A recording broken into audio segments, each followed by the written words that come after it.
Assalamualaikum.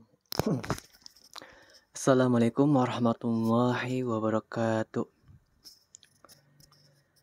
Alhamdulillah, alhamdulillahirrabbilalamin, wabihi nasta'inu ala umuri wadin, wassalatu wassalamu ala asyrafil anbiya'i wa mursalin, ala sayyidina Muhammadin wa ala alihi wa sahbihi ajmain, amma ba'du.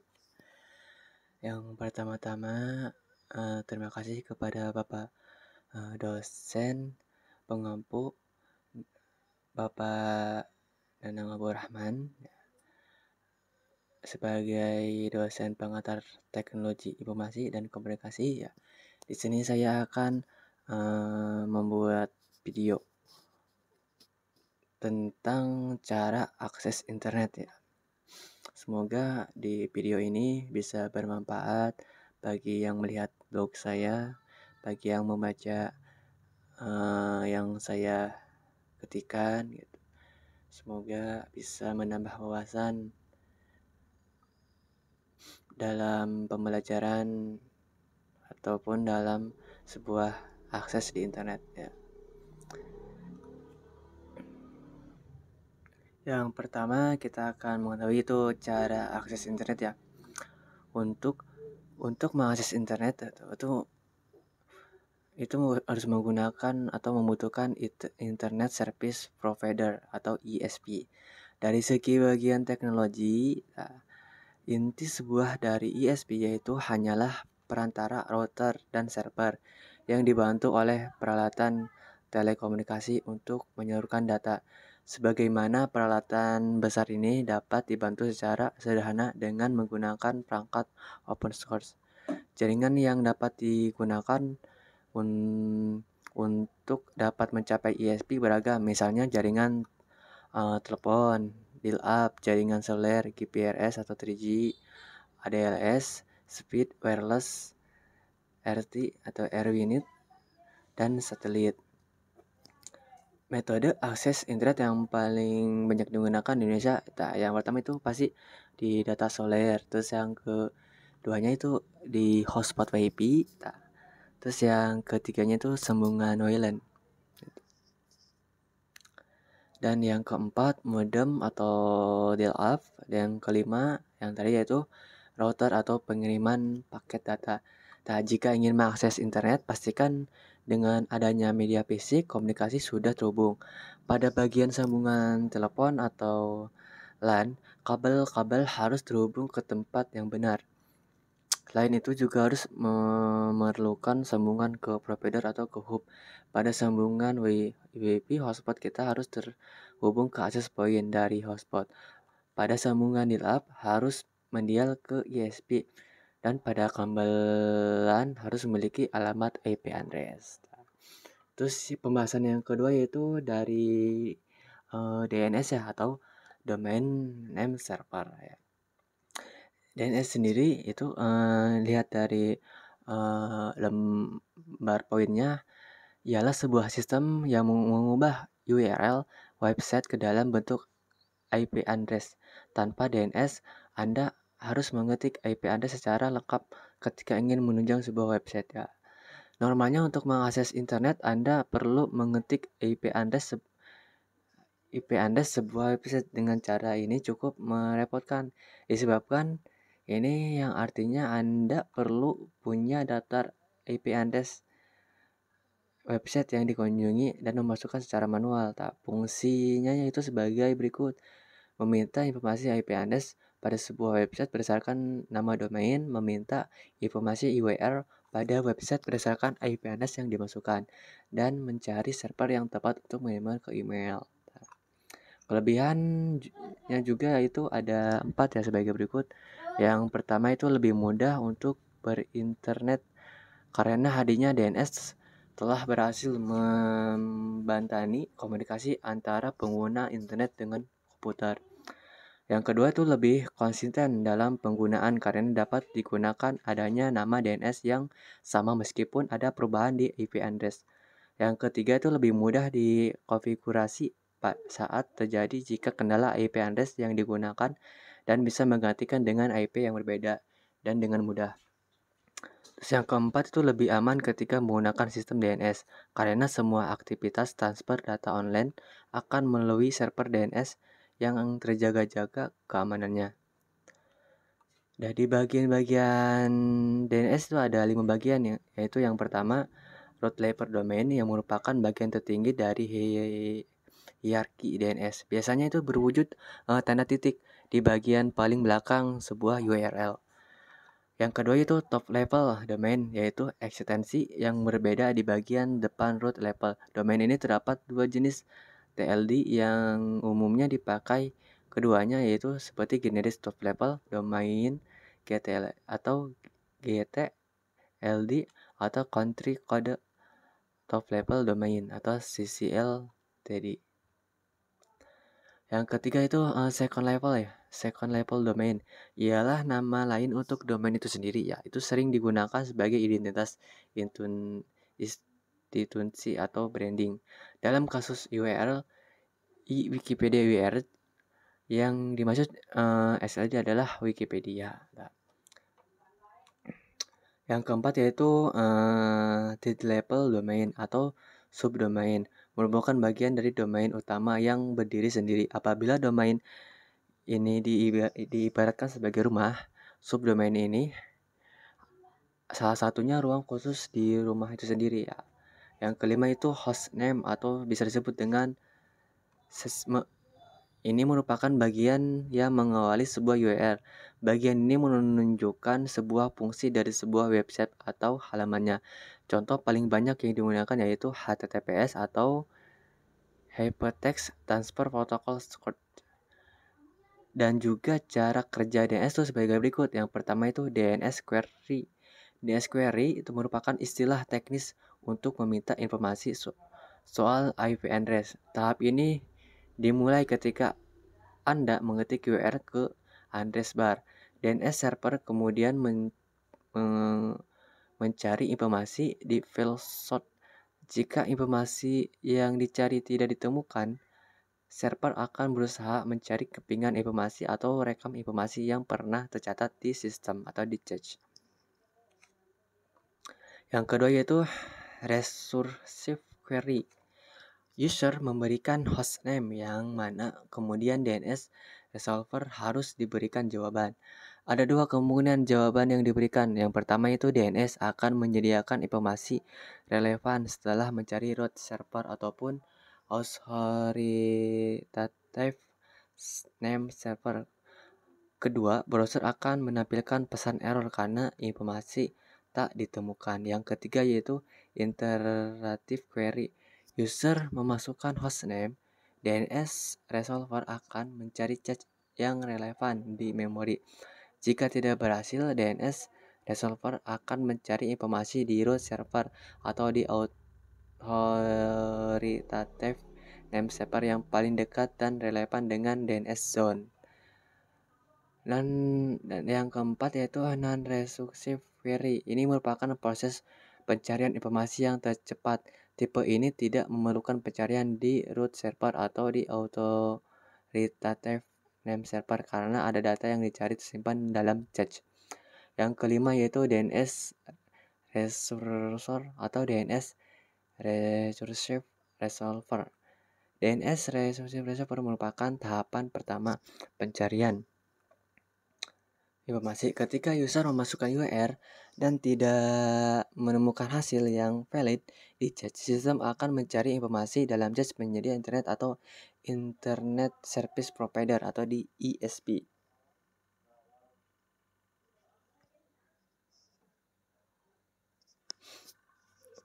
Dan yang keenam yaitu root name server. Katakanlah informasi yang Anda tidak cari tidak ditemukan di ISP, maka kemudian sistem akan mencari informasi Anda yang dibutuhkan ke root name server.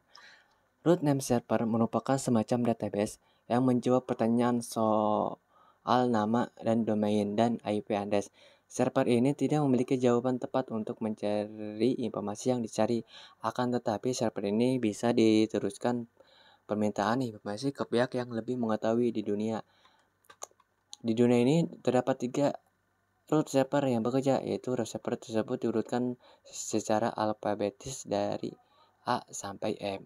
Root server semacam ini dikelola organisasi seperti sistem internet, sistem konsortif, atau versi ICANN dan The University of Maryland dan US Army Reserve Lab. Yang ketujuh itu TLD name server. Dari root name server, sistem akan membaca jenis informasi yang dicari di top level. Setiap TLD seperti COM, URG, EDU, ID, AU, dan sebagainya memiliki server yang spesifik. Dengan membaca informasi ini, sistem meneruskan pencarian informasi ke server yang benar-benar memiliki data yang dicari. Yang ke-8 yaitu authoritative name server. Setelah menemukan clue yang dimana server yang diinginkan, sampailah kita pada authoritative name server. Jenis server satu ini memiliki sebuah informasi yang lengkap soal di situs web yang dituju. Ketika informasi yang diminta sesuai dengan hasilnya, maka browser yang menampilkan situs web atau halaman yang Anda minta di awal. Tentu saja hasil pencarian ini memiliki masa waktu tertentu. Nah, ini juga ada macam-macam DNS ya. Ada macam-macam DNS. Yang pertama itu A-record atau address record. Yang kedua yaitu AA record atau penyimpanan informasi hostname berhubungan dengan IP versi 6. Yang ketiga itu MX record. Yang keempat sham record.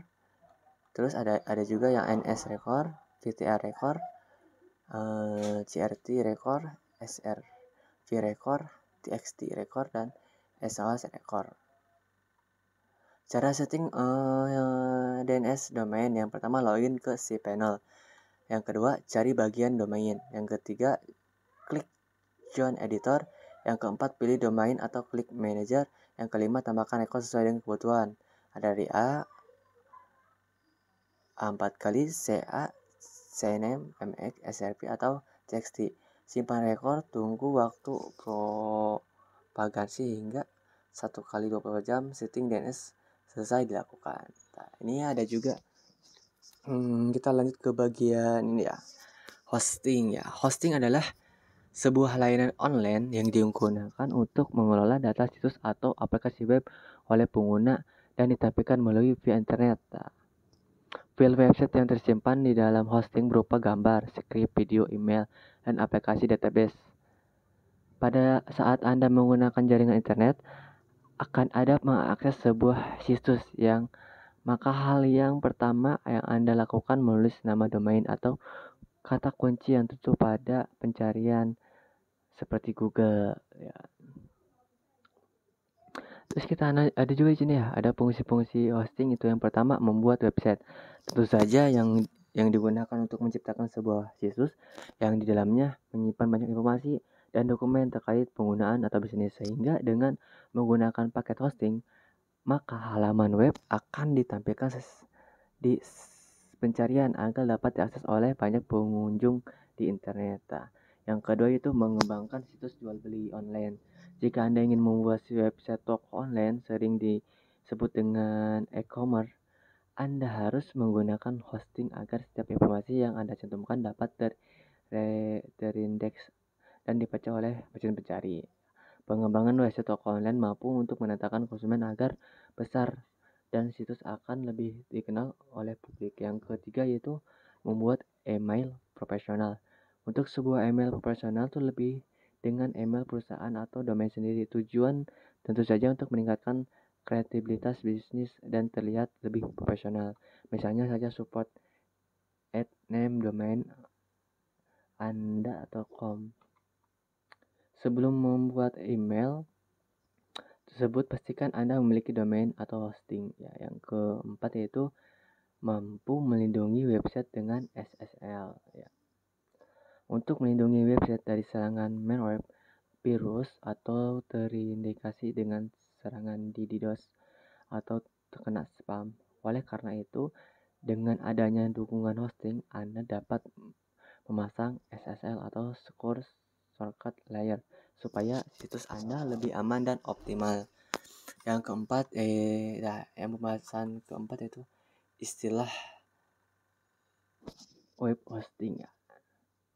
Dalam dunia web hosting ada banyak istilah-istilah yang kurang familiar di telinga, terutama untuk para pemula yang akan membuat website pertama kali. Selain itu, Anda yang sudah paham di dalam dunia web hosting bisa membaca ulang agar tidak salah dalam penafsiran. Maka ini berikut penjelasannya.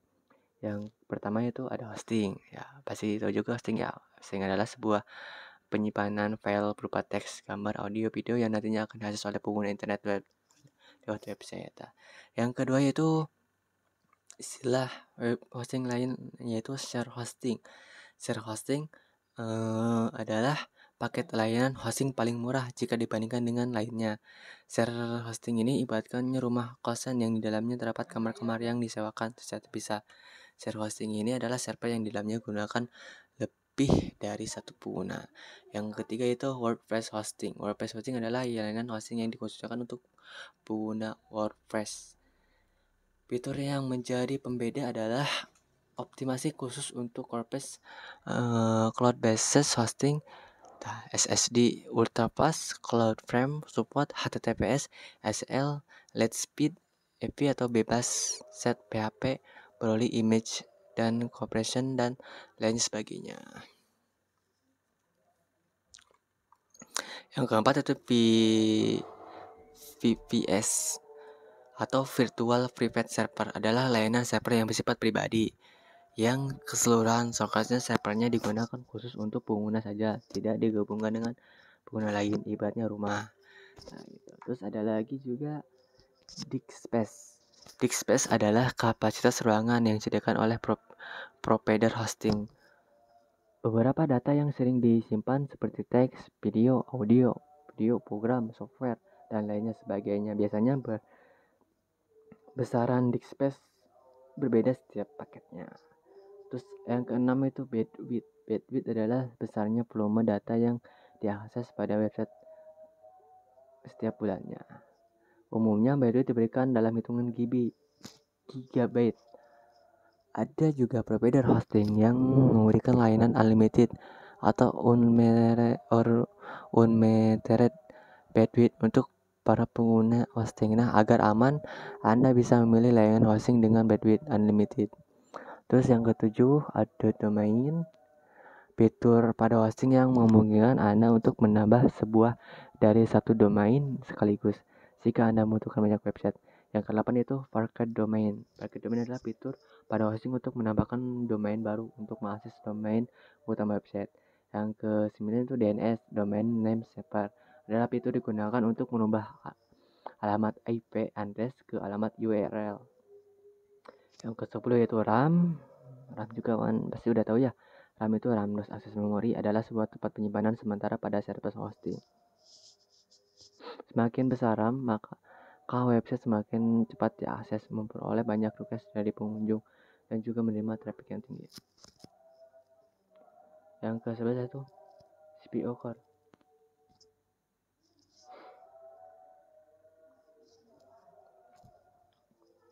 CPU Core pada hosting sebenarnya sama aja dengan ada yang di komputer. CPU Core berfungsi menerima instruksi yang melakukan tindakan berdasarkan perintah dari pengguna website. Semakin besar core pada server, maka semakin besar pula instruksi yang dijalankan oleh CPU.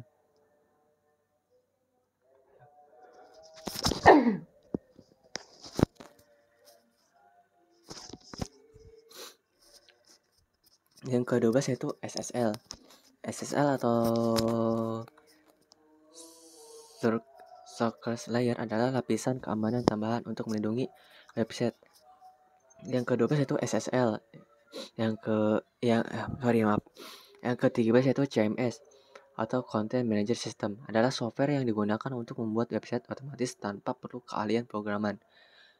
Yang ke-14 yaitu Data Center. Data Center merupakan fasilitas yang di dalamnya terdiri dari server sebagai penyimpanan semua file website dengan jaringan komputer yang tinggi. Yang ke-15 Uptime Server adalah hitungan waktu server dalam membuat website. Anda perlu online tanpa adanya down sama sekali. Yang ke-16 cPanel. cPanel adalah software yang ada pada hosting dan server. Fungsinya untuk mengolah website. Yang ke-17 yaitu VTP. VTP atau File Transfer Protocol adalah fitur yang ada pada server hosting untuk melakukan transfer file atau data dengan cepat dengan jaringan di internet. Yang ke-18 yaitu IP address.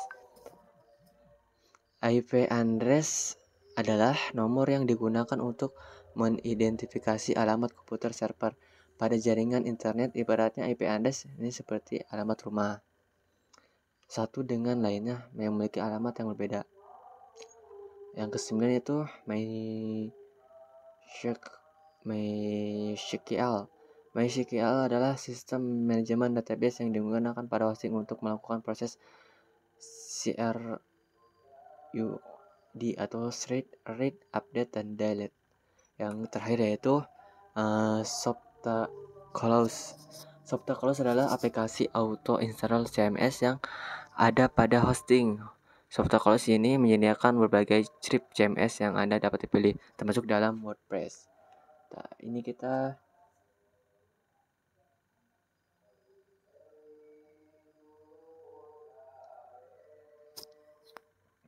ini ada pembahasannya ya.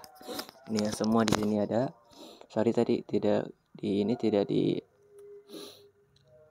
berubah sama saya. Ini ada dari hosting, share hosting, word hosting, VPS, disk space, bandwidth, agent domain, Parquet, DNS RAM, CPU core.